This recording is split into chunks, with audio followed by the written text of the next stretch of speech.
Hello guys and welcome to TF2 101, the first episode. This is just going to be a little series that I'm going to start making, and 101 is just going to be showing you basic, immediate tips that you need to know to play a certain class. And today's class is Medic, and the Medic tip 101, which you need to know before you approach this class, is just heal everybody. And this gameplay is an 8-minute medic gameplay. I'm accompanied by another medic, which I don't know, but me and him, we managed to keep this team afloat by just healing everybody, and that is the tip of the 101. Like I said, 101 is dead short, and that is the tip: heal everybody.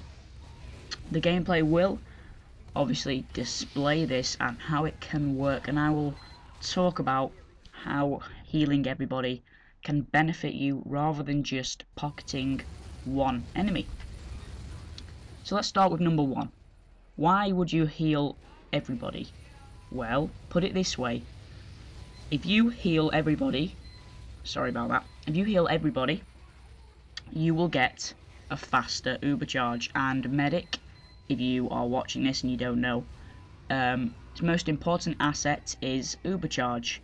Depending on what medigun you use, you will get different uber charges and they will charge faster.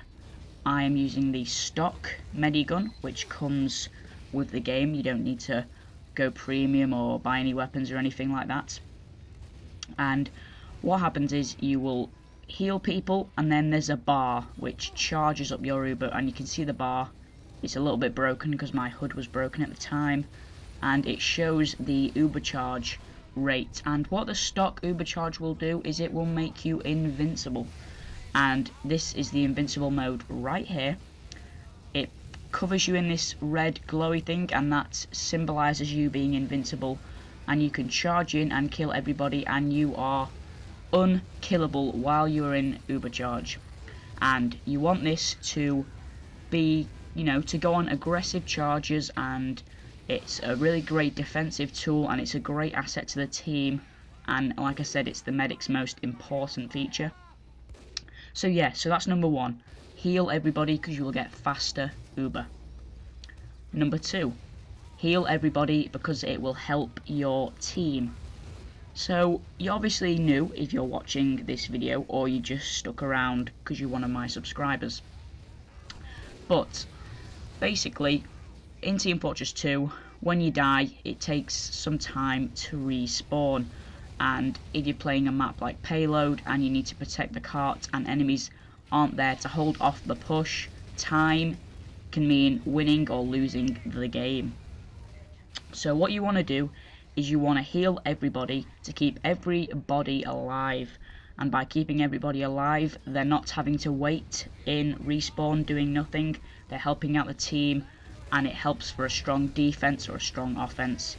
So heal everybody because it helps the team, and you need your team in Team Fortress 2 because it's called Team Fortress 2 for a reason,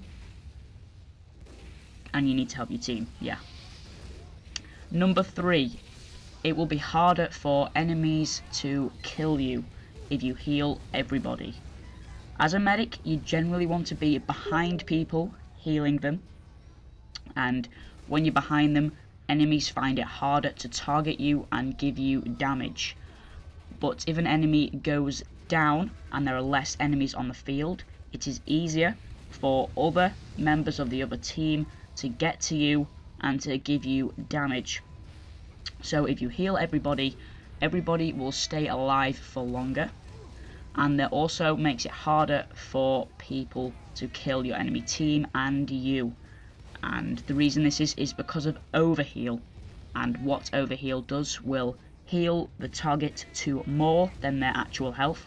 So for example, a heavy can be overhealed to 300 health, but its normal health is, I believe, 200, don't quote me on that.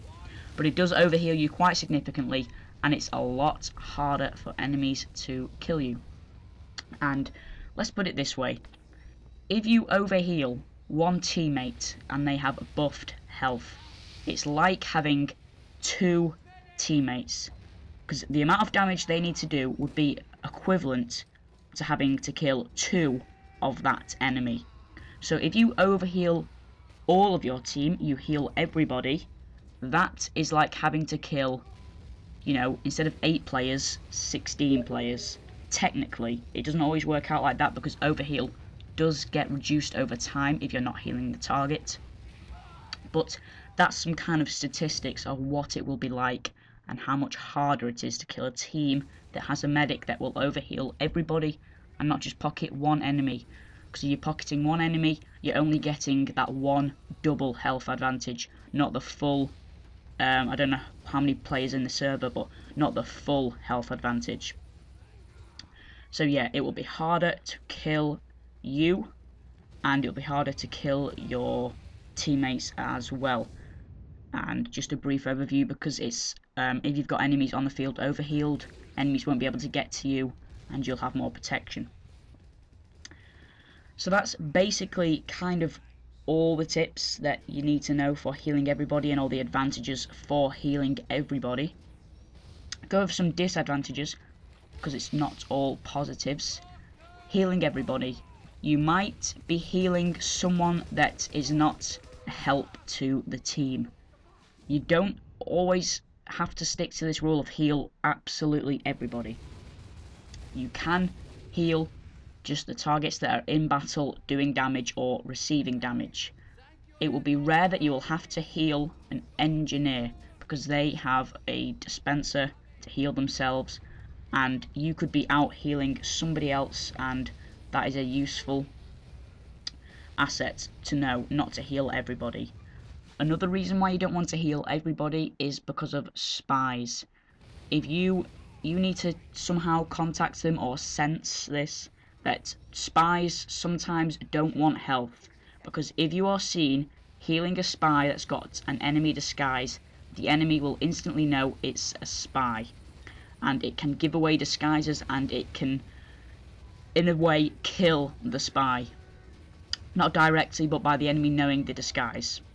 So don't heal spies unless you know that they definitely want heals, and you can generally tell that by having the medic symbol above their head when they press E to call for the medic. Just a quick tip as well for the medic, you can but you can tweak a setting in the set options. So you press like escape or go to the main menu, go in options, and then there'll be a medic option, and it'll say something like about the health and auto medic calls. And if you set this, you can set the health. You'll sometimes see enemies having a little red cross above their head when they're not actually calling for medic. That's an auto call, so I can tell what health they're on, and I can pick out certain targets that need the health and certain targets that don't need it as much and prioritize my targets. The gameplay is over, but I will continue to talk. So yeah, that little red cross is very important. You also want to heal in priority order, so you want to heal the more assault classes first, like demo, heavy, and soldier. They are the 3 power classes, I would say. Snipers are quite low down on the list, as well as, what other classes have we got? Spies, engineers, they are low as well. So if you're healing in battle, obviously heal the enemies that are on incredibly low health first, but you can also heal in priorities when people aren't necessarily on low health. Also, another tip just before I go, pop before you drop is a very important tip. You may have seen it in this gameplay where I pop the Uber rather than dropping dead, because what's the use in trying to save the Uber and trying to squeeze all you can out of it if you die? There's no point. Just pop it. Even if there's no enemies around, it can save your life, and a medic's life is very important. So just before I go, pop before you drop. Thank you for watching, guys. I hope this helped you. Happy gaming.